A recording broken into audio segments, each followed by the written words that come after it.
আর এবার সময় ওয়েদার আপডেটের দিকে। দক্ষিণবঙ্গে ফের চড়লো পারদ। কলকাতা সর্বনিম্ন তাপমাত্রা 16 ডিগ্রির ঘরে। কেমন থাকবে ওয়েদার, কি বলছে আবহাওয়া অফিস দক্ষিণবঙ্গের জেলাগুলিতে? বিশ্বজিৎ রয়েছে আমাদের সঙ্গে, আরো বিস্তারিত বলবে বিশ্বজিৎ।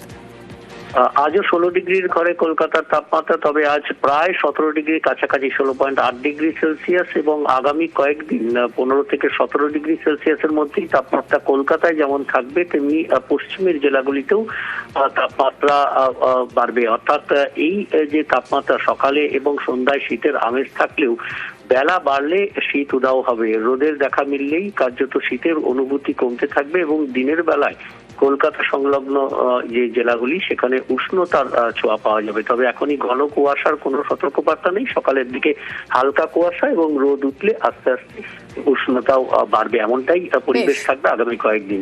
একেবারেই ধন্যবাদ বিশ্বজিৎ। আর উত্তরবঙ্গের দিকে নজর রাখতে হচ্ছে। উত্তরবঙ্গে আজ তুষারপাত, বৃষ্টির পূর্বাভাস রয়েছে। দার্জিলিং এ হালকা তুষারপাত এবং বৃষ্টির সম্ভাবনা রয়েছে। কেমন রয়েছে আজ সকালে পাহাড়ের ছবি জানবো। আমাদের সঙ্গে পার্থ রয়েছে, আরো বিস্তারিত বলবে পার্থ। সকাল থেকে কিন্তু আকাশ মেঘলা রয়েছে দার্জিলিং এবং কালিম্পং, কার্শিয়াং এবং মিরপুর কিন্তু পার্শিয়ালি মেঘলা রয়েছে, এবং দার্জিলিং এর উঁচু পার্বত্য এলাকায় অর্থাৎ সান্দাকফু ফালুটে কিন্তু হালকা তুষারপাত হতে পারে। তেমনি দার্জিলিং এবং কালিম্পং হালকা থেকে মাঝারি বৃষ্টিপাতের পূর্বাভাস রয়েছে। আমাদের জেলাগুলোতেও কিন্তু তাপমাত্রা খানিকটা হেরফের করেছে, তবে ঠান্ডার দাপট কিন্তু বা ঠান্ডার স্পেল এখনো রয়েছে গোটা উত্তরবঙ্গ জেলায়। বেশ, একেবারেই ধন্যবাদ।